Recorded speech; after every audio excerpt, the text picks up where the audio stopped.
Welcome to Synthaholic Games. This is David, one of your hosts, and with me I'm is I'm Brian. I'm Brian. This is me. I'm Brian. Hi David. How you doing? We just hopped on the call right now. This is it. We've only just been talking to each other for about 5 minutes. Not just even. just just talking. Yeah, Yeah, just absolutely. talking. So We're here to talk about video games. we're going to talk Video about game video stuff. games, and in light with what we've been doing in the past, we're going to start with our worst news first, and then work towards better and better news, I guess, this Interesting. week. Yeah, because we started off with Xbox shenanigans last time, and ended up with Happy Heretic stuff. So Yeah. this Well, time, so Gamescom has but well by the time anybody's watching this, it has already happened. I don't there is one obviously if anybody's watching this, you're going to know what we're going to talk about if you know anything about Gamescom. But I didn't really see much out of Gamescom that really piqued my interest at all. I mean, it kind of just flew under the radar. I didn't see a whole bunch of people talking about it really. It kind of just happened. I yeah, don't it's been kind of light on news, and I've seen like a couple of videos on it, and it just nothing really jumped out at me this year. It's that like GTA 6 lull. Like no one wants to put anything big out, like because GTA 6 was supposed to come Yeah, out. you think that's what's actually going on? You think Well, it was if any supposed to come games out come later this year, so everyone probably put their games on hold. they didn't They're even want they're to big. compete against it. Well, yeah, and now it's gotten pushed back till middle of next year.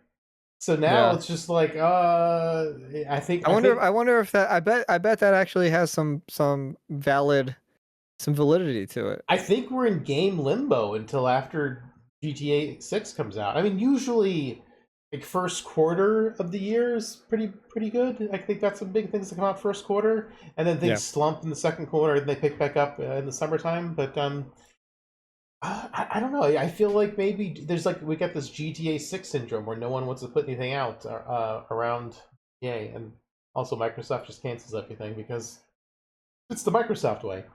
That's the Microsoft way. But this week, our bad news comes from Sony. Um, What Sony do, David? What they do? What they do now? well, what didn't they do? Um, They are increasing the prices of their consoles because there's a lot of problems with the world. So they need to make sure that they don't eat any costs and they only continue to make money and never go red on anything because if they do, they're a failure of a company. Luckily yep. for me, I do have a PS5. I have a launch PS5 and it still works, even though I guess I do use it. I wouldn't say I don't use. I definitely use the computer more, but I wouldn't say I don't use it at all because I still am. I do will have like a single player game going on the PS5 at pretty much all given times. Like right now, it's still Death Stranding, still working through Death Stranding. Mhm. So I got that. So I don't need to buy another PS5. I don't plan on buying a PS5 even if this one breaks. But it just just where we are in the world, we got to increase the prices because companies need to make as much money as possible type Well, of thing. it's just every console generation. I think maybe I guess maybe PS4 didn't lower in price, but every generation before that had price lowering after 4 or 5 years being out. Sometimes it was even like a year or two. The prices would Yeah. drop on consoles. Like PS2 dropped, the PS1 dropped, the N64 dropped, the Xbox dropped. Like I remember all of these consoles, they came out, then after several months, they dropped in price, or a year or two, they would drop in price. And it's been getting further and further where it was longer and longer before we got a price drop. Now we're getting price increases for the same old hardware. Like these, why? It's old hardware. It should be Yeah. getting. I mean, if anything, you know, it should be getting cheaper. But like, I don't understand how the price goes up when the hardware is now multiple years old. Like this is That's how it absolutely insane. works. That's not how it works. Technology, when you make more of it, and it becomes less expensive, not more That's how it expensive. works now. We also just reported that for the Switch 2 Yeah, or not so the Switch 2, the Switch Switch 1. One, yeah, that was also part of last week's Yeah. bad news. The Switch One went up in price, and it looks like all of the PlayStation 5 consoles are going up by about $50. That's a big Base price jump too. PlayStation, $50 is a lot. Yeah, well, That's how that's going. So I know it's has some type of impact from what's going on in the government, but I don't know. It just proves to me that that's something there's not working out right. oh yeah, everything's about to be more expensive, not just video games. It's not going to be good times. But Well, I don't want any more consoles to go up more money. I don't know if I'm gonna really. I don't know the next time I'm really gonna buy a console. I don't intend on buying any consoles right now ever. it's scary because I mean with the PlayStation 5 Pro being almost $800, I'm guessing PlayStation 6 will probably be 900 thousand You know what's dollars. interesting? You know what's interesting? I have a couple friends that are console players, so I don't talk to them really. But Screw them. console I peasants. don't talk to console peasants. Yeah, but I've known them for a number of years. I went to school with them and stuff, and all of them have. Well, not all of them. There's about five of them, and two of them have messaged me asking like, "How do I get into PC gaming?" So I know there's a little bit of a shift going. I have real world examples where people are like, I kind of want to get into PC gaming. The Steam sales, they're just starting to be too good to pass up. There's just more variation when what you can do with the PC over a console Mm-hmm. that you don't have to pay for online. These are things Yeah. that they're bringing up to me. So it's like the eyes are starting to open for console players, at least in my circle, where you're starting to see like, oh, PC has been the master race the entire time. And people just Yeah. aren't aware of it because it is, if you really don't know much about technology, not saying that people don't know anything about how their phone works or anything like that, but really like how a computer works, it can be a daunting task to like, okay, how do I build a PC? How do I get a PC together? Where does it go? Like there, it's more work than a console rather than just hitting the button on the controller and you're pretty much in the game.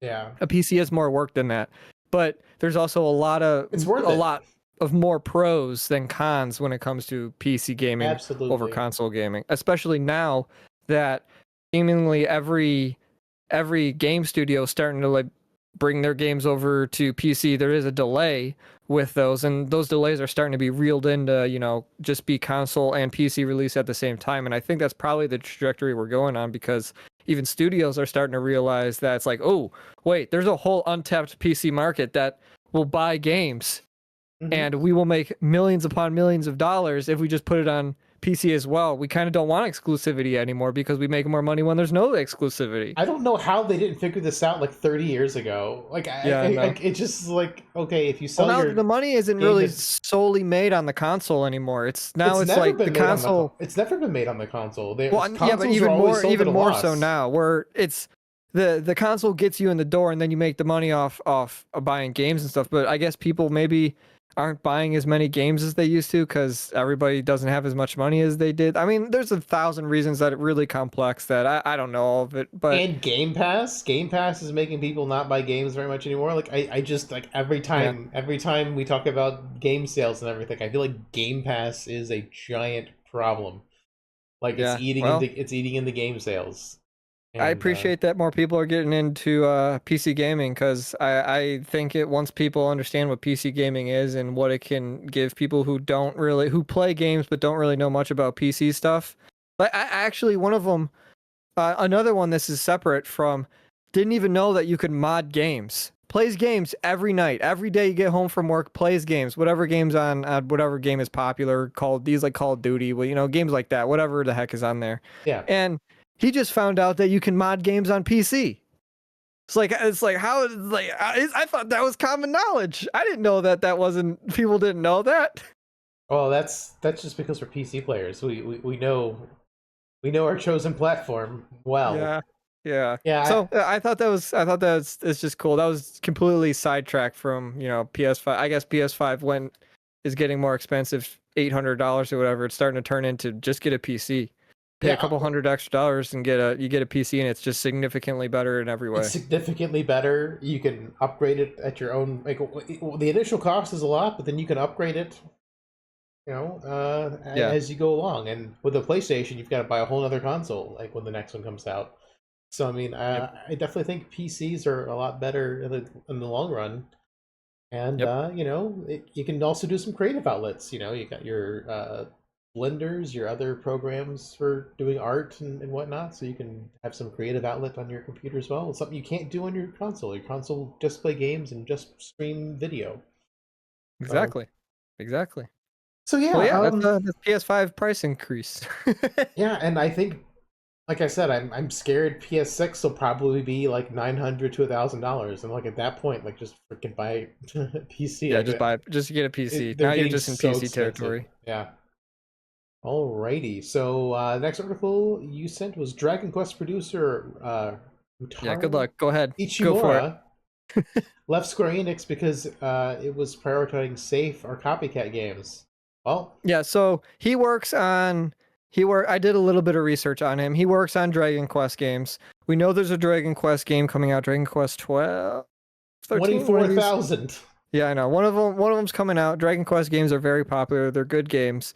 But he was starting to realize that they only wanted no more creativity in video games. Square Enix just wants to kind of lock in and just do what works. And I think that just hurts the industry as a whole. If you don't want to innovate anymore, people are going to get bored of it. I want to have new experiences with video games, and sometimes that does involve taking a risk. Well, So I if you're mean, going to keep making the the same last game, time Square Enix took a risk, it was Forsaken, or yeah, it was Forspoken. I'm sorry, or Forspoken, and that spoken, oh yeah, yeah, yeah. But that was a bad every risk. yeah, but I mean, not every game that you're going to make is going to be a 10 out of 10. Getting these masterpiece games, it's like once, not even, I would argue maybe it's not even once a year where you get a masterpiece 10 out of 10 game. I mean, sometimes you might get more lucky than not, but you get hundreds and hundreds of games releases, if not thousands of games releases, if you include the indie scene every single year. And out of those, two, two of those thousands of games that come out every single year across all platforms are considered masterpieces. So it's like, yes, you have to take a risk, but you're never going to get that masterpiece if you don't take a risk and you just make, you're the same game over and over again. People get bored and then sales kind of will eventually start to go down. So, and with how much money these studios have, it's like, yeah, just kind of, just make something a little different. Don't make a super high budget game. Claire Expedition 33, that game didn't have a huge budget, and look what happened. That's one of the masterpieces of the year. Not a Yeah, big budget and ended up being good. So, more power to him. I hope he works with Kojima and makes super weird, crazy stuff that doesn't make any sense. yeah. Have at it. Go make some fun, not safe stuff. I mean, I agree. I think things are playing it too safe. Although Final Fantasy's been taking risks. They keep making the game more and more action oriented instead of like an RPG. I mean, they are turning Final Fantasy away from what they used to be into just like action schlock games. Yeah, maybe. I mean, Square Enix is a big company. They're working on a lot of different things, and since he specifically works with Dragon Quest, maybe he's just tired of like the Cool. Dragon Quest formula or something. Yeah, that might be more the same. I've never really played a Dragon Quest game, so I don't really know Yeah.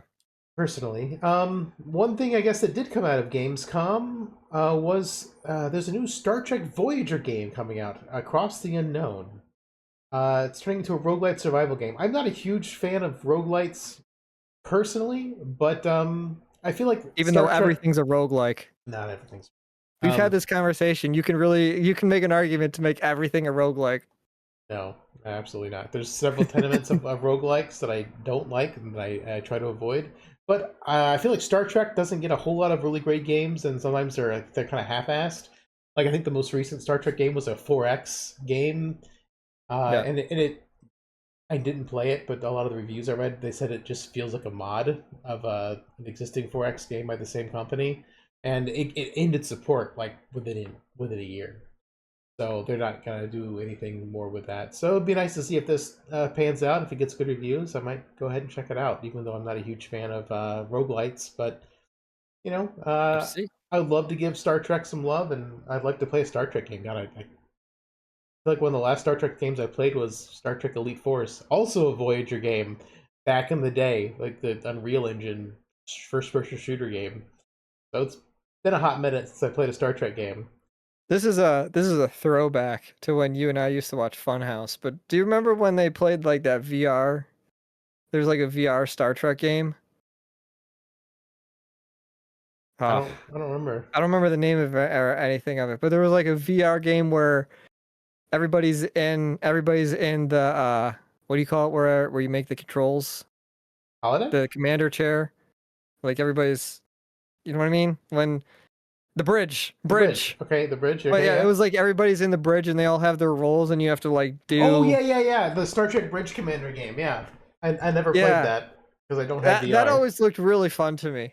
I think it would be fun. I just never had VR, so I never got a chance Yeah, to we play can't. I it. mean, we can't play it, but I'm just saying. I thought that always looked fun to me. I wonder if I would have liked that game or not. But Maybe. I mean, you gotta have VR and gotta have several people to play with. I don't know if they ever. They might have made it non VR playable, but yeah, I I don't don't know if know. it'd be the same though. The problem is with VR is I have VR and I can't use it. Like if it's on my, no matter if I'm just watching. This is off topic, but even if I'm watching, just like you can like blow up like a YouTube video and kind of see that, or play a game. Like you can make a bunch of monitors with the VR headset and it just makes me nauseous. I just can't be in it for more than like 10 seconds. I don't know why, if there's probably something wrong with me, but I don't know. I just not a fan of VR. I wouldn't recommend it to people if you get motion sick. I don't normally get motion sick. I've never got motion sick except for Except in VR. VR. So yeah, I don't I know, mean, it but just triggers it in some people who've never had it before. So it's yeah, it's just yeah, kind of disappointing. But I would love to play a Star Trek game like that. I just never did. I yeah, mean, I definitely would try it. I guess I played the MMO Star Trek Online, but I didn't really care for that personally. So I guess Elite Force was the last one I liked because it's like an old boomer shooter type of game. Well, And have to see. our last bit of news, Brian, take it away. David Silk Song. It's Silk Song, David. So What? I don't think What song? I don't know if I've ever really necessarily talked about my love for Silks or Hollow Knight on the show before. Hollow what? Hollow Knight. I Hollow never heard Knight, of it. baby. Yeah, exactly. But yeah, I'm a huge Hollow Knight fan. I have been for years. I've brought it up to David about Silk Song. I don't know how many times, at least once. And at Gamescom, there was an announcement for Silksong, which comes out in less than 2 weeks as of recording. So it's kind of not exactly shadow dropped, but it is sort of shadow dropped considering it's been 7 years. Soon. Yeah, soon. So we got our date. We're finally getting Silksong. There's an article that came out that's by Jason Schreier. He is one of the lead people, I guess, for video game related news. If you see his name, it's probably a valid thing. He made a book about a lot of the Blizzard stuff that came out was because of the book he wrote about the trouble that Blizzard was having. It wasn't all bad in his book, but he's kind of like the just a researcher, I guess, for independent article guy for video games. So if you see anything for by him for leaks or anything, it's probably valid. That said, he came out with the article and kind of talked to Team Cherry, who makes Silksong, about what took so long. What were you guys doing? Why were you guys radio silent? Stuff Lots of like that. coke. It wasn't lots of coke. It's actually kind of funny because you would think like, oh, there was a development hell. That's kind of the thing when games take forever to come out. You always think it's something wrong happened. For Team Cherry, it wasn't. They were just having fun making the game. The game has been done for a long time, and they just kept thinking of things to add or things to do. So they would just keep adding on and adding on. A couple years ago, when Microsoft had their E3 and they said everything we show is coming out within a year. And that was the plan for Silksong to come out within that year, but then they were just having so much fun thinking of new things to add and new things to do that they just kept adding stuff to it. Another thing that I thought was kind of funny was they were not aware of the memes that were going on online. They had no idea that there was like a meme going around where it's like, where's Silk Song? So anytime there was a video game show, it's like, oh, are they going to show Silk Song? Where's Silk Song? Where's Silk Song? They had no idea. They didn't follow it at all. They're not people that are online. There's 3 people that work at the company, and they have a small studio. They all live in apartments, even though Hollow Knight sold 15 million copies. They are beyond wealthy, and they just make their game. They don't pay attention online. If they find out things, it's because their families or their wives tell them, like, hey, people are talking about this online. They're like, oh, okay. So when they found out about this, what they said is they think they're ruining the fun for people, and maybe they shouldn't release it because people seem to be having fun talking about if the game's coming out or not. So I thought that was kind of cool. Well, The last piece, that's the thing. uh, whatever you said, you texted me the other day that, oh my god, we're getting Silksong news, and I'm like, yeah, the news is it's going to be delayed another 3 years. yeah, I know, right? So it's just cool that it's like there was no trouble. They're just happy people making a game they love, and they had no idea that people wanted this game this much. They had no idea what was going on. They're just kept adding stuff until it was cool. The last thing, there was a bit of a concerning thing where reviewers are not getting an early copy of Silksong. They're not giving out review copies, and that kind of put like a red flag above people. It's like, oh, is it going to come out buggy? Is it like what's the issue or whatever?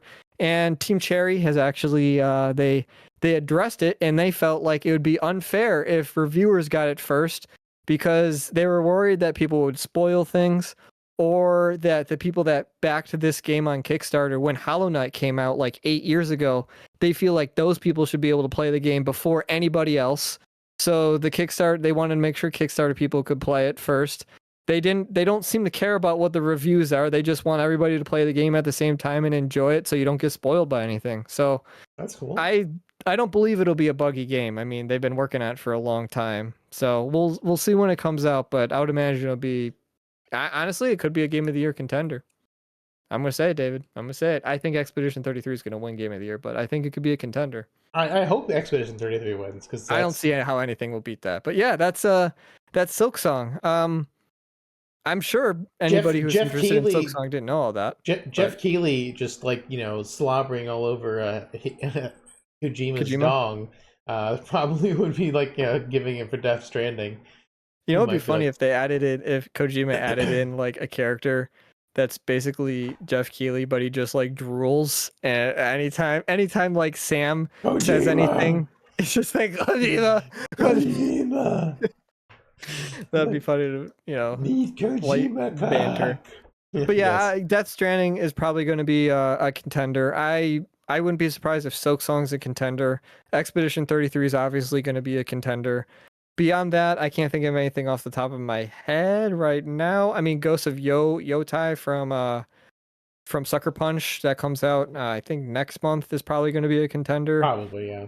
But I mean, Expedition 33 is probably going to. I mean, that game's going to win. It's probably. I think it'll sweep the Game Awards. I think music. It's going to Music, win. Yeah, it's definitely yeah. music. It's such Definitely great music. So yeah, story. Yeah, I think it's gonna do really well. I yeah, really hope it does. me too. Yeah, But yeah, that's Silksong. I'm glad it's coming out. I actually intend on taking a day off of work so I can play it. excellent. Sounds like a plan. Maybe I'll get them both. Like I said, I've never played Hollow Knight. Maybe I'll get them They are both not your kind of together. games. No, They are definitely not your kind of games. no. Metroidvania. Yeah, which is okay. Not everybody has to like everything. Well, I don't know. Like I liked Ori when it worked. It's just the game, like he would randomly not grab onto things, even though it was Yeah, but right you're the next to the only thing to grab person that I onto. know that has complained about that game. I know Oh, like quite a few people played that game and everybody loved it, and you're the only one that said it didn't work for you. So I feel like it is user error. I You're don't messing know. up, David. I You're got messing right up. I got right next to those little lantern things, and I was right next to it. I pressed the button, and they just would fall to his death. I'm like, well, that's not grabbing onto the Well, thing. I will say, Hollow Knight is significantly harder than Ori. So Hmm. do with that information as you will. Well, there's that. I don't know. I've got lots of stuff to play. I'm still playing Death Stranding 1, and then I kind of want to get back into the Yakuza franchise. I Got a lot of Yakuza to got play. a lot of Yakuza to play, Got a so lot of Kuza. and Satisfactory. Still got to beat Satisfactory. That's the game that'll never die. Game that'll never die. Yeah, we got it. We got to play our Satisfactory game we started, and I got to quarantine off Brian's factory because it's Yeah, I toxic. mean, I'm cool to keep playing it. It's just I do not have the legs. It's like you with Ori. It's like I just don't have the legs to play that game like you do. It's like I'll get to a point where it's just like, all right, I've had enough of this game. I haven't quite had enough of the game yet, but I'm definitely not going to be going. What was it? Is it tier 9? Is Yeah, that the 9. highest? Yes. Tier 9? Yeah, that I'll never get there. That'll never happen. All right. Well, until next time, guys. I've been Dave. I've been Silk B-Leg. Song. B-Leg. B-Leg Silk Song. B-Leg Silk, Silk Song. Silk Stockings. Yeah, email David at synthaholics@yahoo.com and please start a conversation about Silksong. I can talk about Hollow Knight and Silksong for a very long time. I know all the endings of Hollow Knight. I know all the lore. I know everything, but I just didn't talk about it. Well, and also get into the comments and let us know what's better, Silk Song or War of the Worlds 2025. If anybody says War of the Worlds 2025, delete it. All right, guys. Until next time, we'll see you. Bye-bye.